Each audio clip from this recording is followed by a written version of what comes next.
Agora, Paulo, assim, a gente está falando, o tema de hoje, né, na verdade, é sobre mentalidade, né? Então, se o tema é mentalidade, a gente está relacionando mentalidade com prosperidade de alguma forma, a Sim. gente está assumindo que nessa hipótese existe uma relação entre a consequência, que seria a prosperidade, e talvez, né, a causa, que seria a mentalidade, né? Você concorda que existe uma relação entre as duas coisas ou você acha que elas não estão conectadas? Tiago, é total. Todos os meus livros, eles tratam disso. A minha tese é, sucesso não acontece por acaso. Tá entendendo? Sucesso deixa pistas. Eu digo que se você olhar e ver um jabuti numa árvore, cara, não é uma coincidência. Tá entendendo? Não é. Alguém fez algo para botar ele lá. O jabuti não vai para a árvore. Se o cara tá tendo sucesso, não é uma coincidência. Ele fez algo que as outras pessoas não fazem. E o meu trabalho de vida é estudar isso. Mapear. Eu pego pessoas, e entendo pessoas. Quando eu pego alguém, eu vou para a internet. Meu amigo, eu ouço tudo. Ao longo do tempo, eu faço um timeline dessa pessoa, tento mapear os resultados dela ao longo do tempo, por período de 6 meses ou 1 ano, e começo a entender como ele pensa, qual é o comportamento, qual é o tipo de fala que ele tem, identifico as crenças que ele tem, os sentimentos que ele emana. Então a minha tese é, se eu entender o que fez alguém ter sucesso naquele aspecto, eu posso reproduzir isso. E é o que eu faço. Tá. Então, e começa pela mentalidade. Eu digo para todo mundo, riqueza não tem nada a ver com dinheiro. Nada a ver com dinheiro. Riqueza é um comportamento. Mais embaixo, riqueza é uma mentalidade. Mais embaixo, riqueza são crenças, sistemas de crenças. Se eu alterar essas crenças, ou essa mentalidade, naturalmente o comportamento muda, as decisões, as escolhas mudam. Então você está falando que basicamente você tem as crenças, você tem a mentalidade e aí você tem a consequência das ações, né, que acaba sendo a riqueza que não necessariamente Isso. é apenas dinheiro. E aí eu li um livro, né, esses dias e ele falou uma coisa muito interessante. Ele está falando sobre o seguinte, né, coloca na sua frente uma pessoa que você ama muito. Agora imagine um sequestrador com uma arma apontada na cabeça dessa pessoa e o sequestrador te diz assim, se você não acreditar que eu sou Jesus Cristo, eu vou matar essa pessoa, né? O que vai acontecer é que você, no máximo, vai mentir e vai falar, ok, você é Jesus Cristo, mas você não acreditou que ele é Jesus Cristo, né? Então, eu vejo muitas vezes, né, tanto em eventos quanto em conversas com pessoas que estão aconselhando, às vezes pessoas vêm assim e falam assim, você precisa acreditar que você tem uma mentalidade próspera. Você precisa acreditar que você pode, você precisa acreditar que é possível, né? Só que quando eu olho para esse exemplo, eu chego à conclusão de que, cara, não é simples assim você mudar essa crença, né, de alguma forma. Não é. E se você está falando que a crença vem antes, né, da mentalidade ou compõe a mentalidade, o que eu te pergunto é, se a nossa hipótese é de que a gente precisa mudar a nossa mentalidade ou ter uma mentalidade específica para atingir um grau de prosperidade, eu estou assumindo que a mentalidade que está nos acompanhando não é a mentalidade propícia para chegar aqui. Se ela não é a mentalidade propícia, não basta eu falar que ela deve fazer isso porque ela talvez não acredite. Então, ou não consiga. Ou não consiga. Então, qual é o processo para que ela deixe de ter esse modelo mental de alguma forma e passe a assumir esse modelo na cabeça dela? Tá. 25 anos que eu estudo crenças e reprogramação de crenças. Neurologicamente. Então, a crença está por baixo de tudo. E eu não nasci com crenças. Eu nasci com instinto, com personalidade, com perfil comportamental. Mas eu não nasci com crenças. As crenças são um aprendizado doméstico e social. Eu aprendo em casa quem eu sou. Imagina, você tem um pai e o pai, seu idiota, e dá uma surra no menino, uma criança. Ali é formada uma crença. Qual é a crença? Eu não tenho valor, eu não presto. Você não faz, olha só, menino burro, não faz nada direito, é por isso que apanha. Olha que loucura, menino burro, atacou a crença de identidade, quem ele é. Não faz nada direito, atacou a crença de capacidade, do que ele faz. É por isso que apanha, merece, crença de merecimento, merece coisas ruins. Eu e você, a nossa vida é pautada pela identidade, capacidade e merecimento. Toda a nossa vida. Então você imagina uma pessoa que não tem crença de merecimento adequada.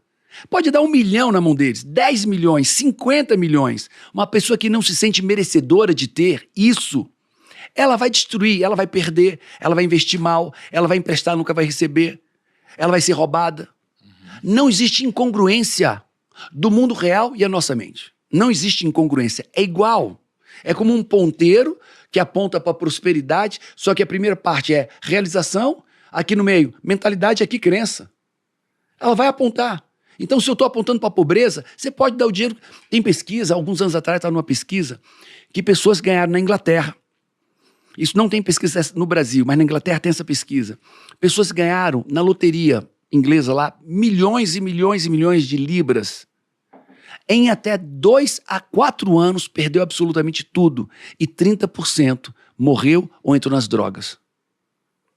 Paulo, por que alguém recebeu milhões, 100 milhões, comparando para 100 milhões, 200 milhões de reais, em 2 a 5 anos perdeu tudo? Pô, porque a riqueza não tem nada a ver com dinheiro. Como é que essa pessoa gastou esse dinheiro? Como é que ela se relacionou com as pessoas? Que pessoas se conectaram com ela? Como é que ela investiu? Como é que ela guardou? Para que ela deu? Para que ela emprestou? Quem roubou dela? Quem se aproveitou e tomou o dinheiro dela? Então, as crenças são fundamentais. Aí, se você quiser entender tecnicamente uma crença, e nada meu é subjetivo, nada meu é autoajuda, a crença é o programa que determina tudo, ok? Crença. Crenças financeiras. Sistema de crenças financeiros. Quem eu sou financeiramente, pobre, sou rico, mais ou menos. O que eu sou capaz de fazer financeiramente, crença de capacidade, fazer pouco dinheiro, fazer muito dinheiro, e crença de merecimento. O que é que eu venho a ser capaz de ter monetariamente? Patrimônio, dinheiro. É uma pirâmide. Identidade, capacidade e merecimento. Paulo, de onde vêm as crenças? As crenças são formadas pela experiência que você e eu vivemos. As experiências. As experiências, e essas experiências, quando ela passa, a experiência passou. Meu pai me surrou. A experiência passa. O que é que fica depois da experiência em mim? A memória. Uma memória sináptica. Está lá a memória sensorial do que eu vi, ouvi e senti. Está aqui a memória. Sinapse neural. Se foi uma surra, tá lá. Não vai esquecer nunca daquela surra, ok? Só que a memória não fica sozinha. A memória daquela surra, ou qualquer, não fica só. É incutido agora um significado nessa memória. Então, da sinapse neural, da memória sensorial, do que viu, ouviu, sentiu, e agora que entra o quê? Um significado. Significado. Significado de quê? Do que aquilo significou. Você levou uma surra desproporcional, você não presta, você não tem valor, você não merece nada de bom. Essa é o aprendizado daquela criança. E isso fica registrado, esse significado fica registrado. E depois vem o sentimento. Diz pra mim, qual é o sentimento que uma criança que foi violentamente surrada fica após aquela surra desproporcional e violenta? Qual é o sentimento? Me ajuda? Pode botar vários aí. Ou raiva. Ou sozinha, solidão. Solidão, medo, insegurança, incapacidade. E esses sentimentos também entram nessa estrutura sináptica junto com o significado. Então aquela memória, sinapses neurais, de quem eu sou, do que eu sou capaz, está ali. Significado, você é um droga, nada. Sentimento, medo, dor, insegurança. Paulo, e essa crença vai para a vida inteira. Vai para a vida inteira. Talvez o grande sucesso dos meus cursos é porque eu nunca trago apenas a parte técnica. Nem só a parte comportamental. Eu altero as crenças das pessoas. A nossa tese é como reprogramar essas crenças numa velocidade muito, muito, muito, muito, muito rápida. E como que faz? A ciência prova que o cérebro não distingue o que é real do que é imaginado. Ok? O mesmo lugar onde o cérebro guarda a memória, a lembrança, é o mesmo lugar que guarda a imaginação de algo que nunca aconteceu. E para o cérebro, os dois são o quê? Verdades. Para você ter ideia. Imagina um cara que foi traído, ok? O cara foi traído há 2 anos. E ele viu, e pegou no ato.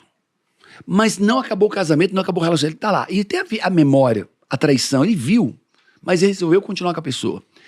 Aí vem um cheiro, uma palavra, um cara parecido com aquele cara, alguma coisa, tem um gatilho e ele lembra de novo. Lembra de novo. Para o cérebro, é como se ele estivesse sendo traído o quê? De novo. O cérebro não distingue o que é que foi real e o que é imaginado. Agora imagina um cara ser traído todos os dias, 3, 4 vezes por semana, porque quando ele lembra, o cérebro entende que aquilo é real.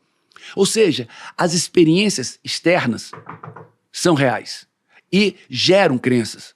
O que ninguém sabe é as experiências internas para o cérebro também são reais. E eu posso criar essas experiências internas.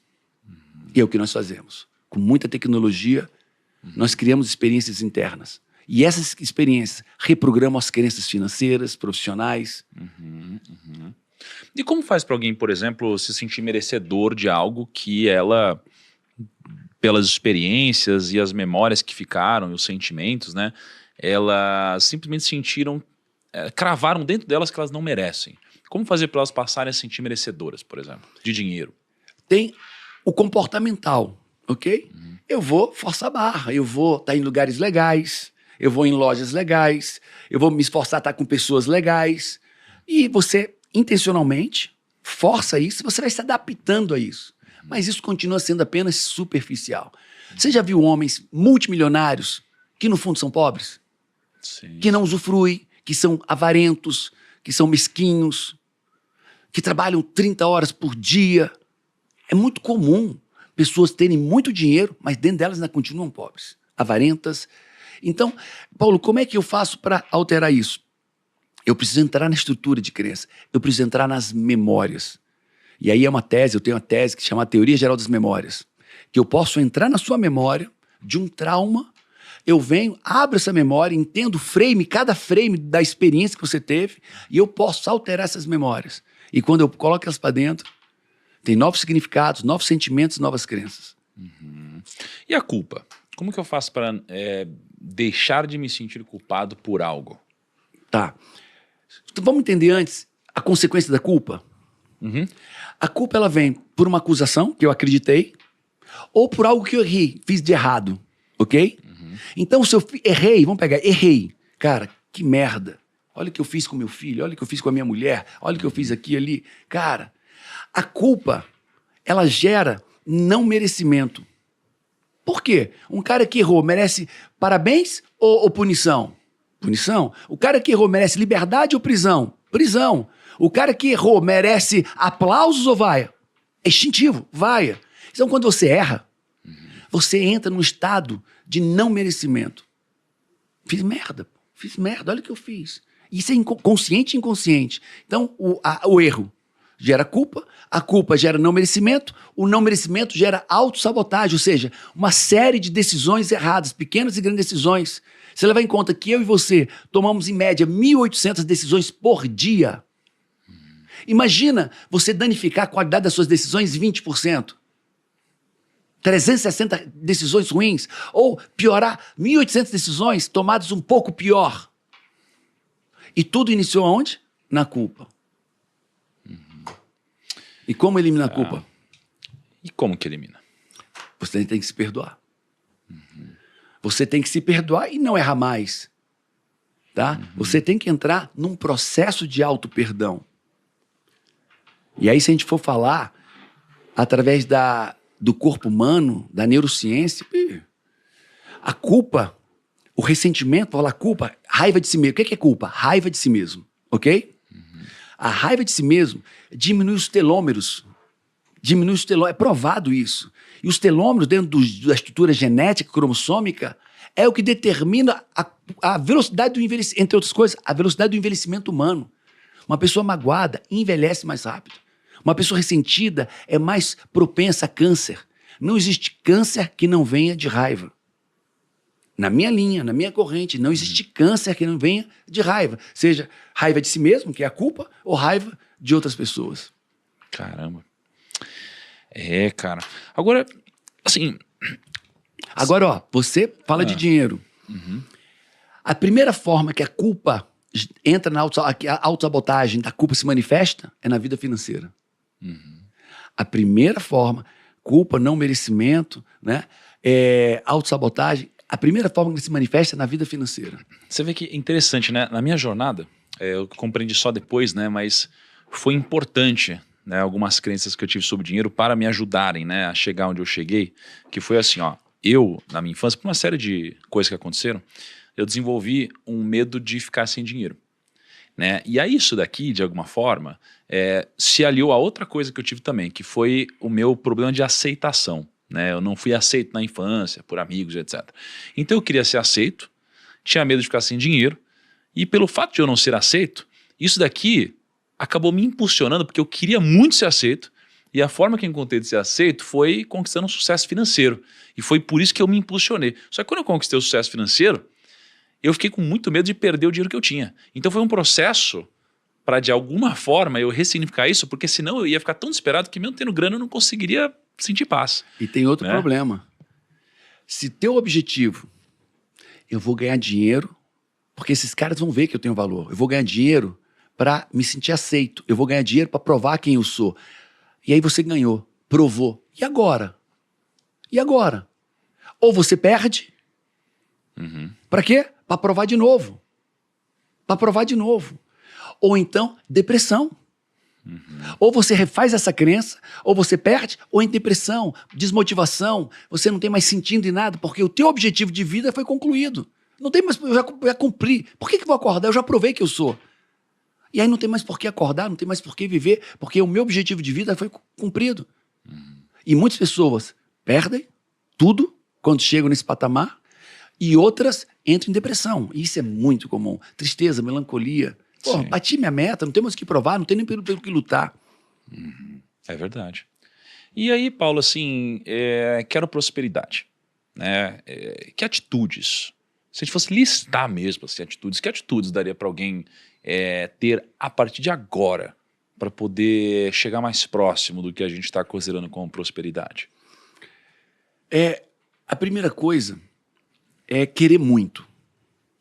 Querer muito. E querer muito ser próspero, né? Porque as pessoas, eu quero. Não é querer, é querer muito. Querer muito, esse desejo ardente, é estar pronto para abrir mão de outras coisas que impediriam isso. É tipo assim, eu quero emagrecer. Todo mundo quer emagrecer. Mas você está disposto a abrir mão da pizza, do refrigerante? Você está disposto a abrir mão de ficar dormindo até tarde?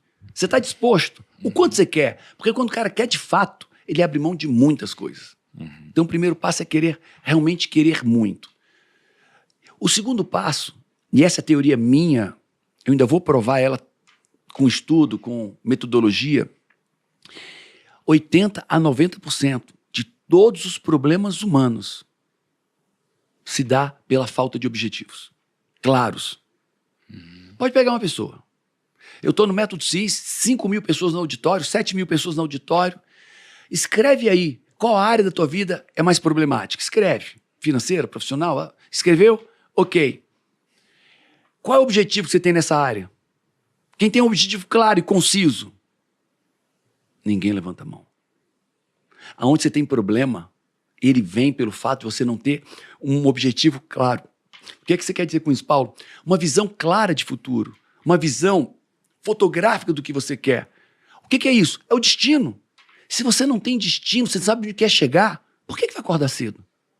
Se você não tem um destino, por que você vai estudar, se capacitar, se preparar? Por que você vai malhar? Eu não tenho para onde ir. Eu não tenho um objetivo de vida. Então, 80% a 90% dos nossos problemas, ele vem do fato de nós não termos objetivos de vida, um objetivo claro de vida.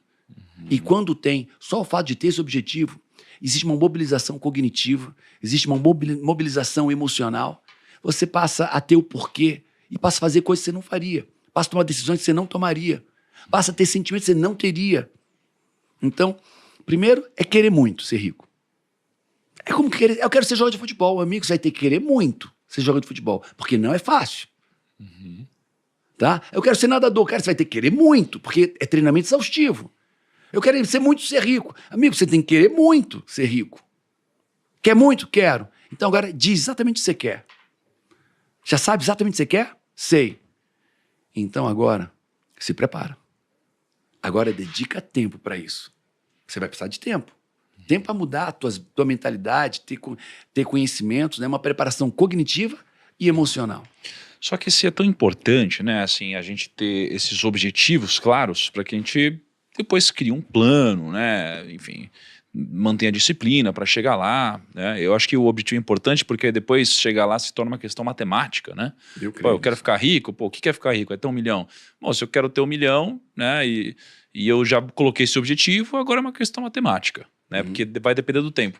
Agora, a grande pergunta é como criar um objetivo coerente, né? Porque, por exemplo, eu quero ficar rico. O que é ficar rico? A pessoa fala, eu quero ter 100 bilhões de dólares. pô, talvez não seja um objetivo factível, né? Ah, como você quer ficar? Eu quero, não sei, eu quero ficar bonito igual o Brad Pitt. Assim, pô, talvez não seja factível, né? Então, assim, tem coisas que são factíveis, tem coisas que não são. Tem objetivos que te impulsionam, tem objetivos que às vezes te desanimam, né? Quando você percebe em algum momento que são impossíveis, né? Como setar um bom objetivo? Olha, tem aquelas coisas que já são imbecis, né? Muito idiotas. Cara, eu quero 1 bilhão. Em quanto tempo? Em 5 anos. Cara... Bom, se você vier do zero sem conhecimento, talvez não seja factível. Tá entendendo? Né? 1 bilhão em 5 anos, o cara tá no zero e não tem uma pegada, né? Vamos falar do que é mais realista? Pega alguém, escolhe um ícone, uma referência de sucesso, escolhe essa pessoa e vamos trilhar um caminho. Então, o primeiro passo, eu não costumo... Olha, eu tenho 11 mil horas de sessões de coaching individual. 11 mil horas, você imagina, né? E eu nunca, ou quase nunca, eu questionei um objetivo. O cara botou objetivo, cara, ter 100 milhões. Pode botar. Pô, o cara tinha 1. Pode botar 100 milhões.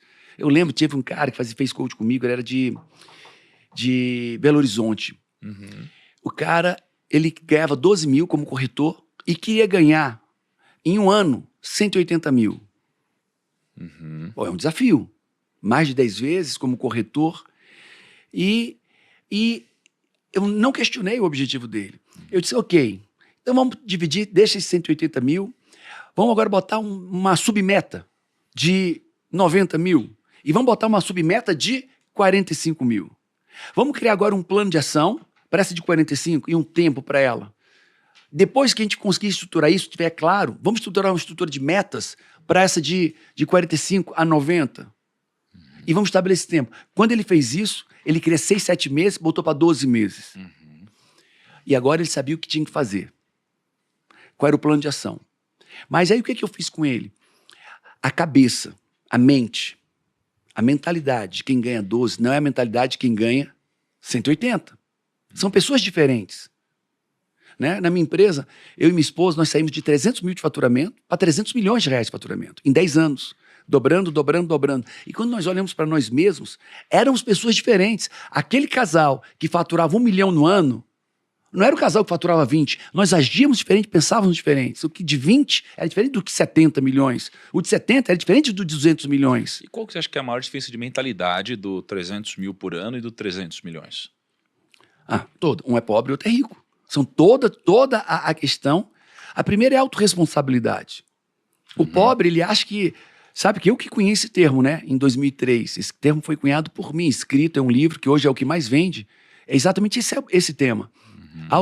Autorresponsabilidade. Então, a primeira, o pobre, ele acha que ele é pobre por causa dos outros. O rico sabe que só quem vai fazer ele rico é ele mesmo. E se der um problema que ele sabe que de uma maneira ou outra, ele criou o problema, por ação, por omissão. Então o rico, ele traz sobre si toda a responsabilidade.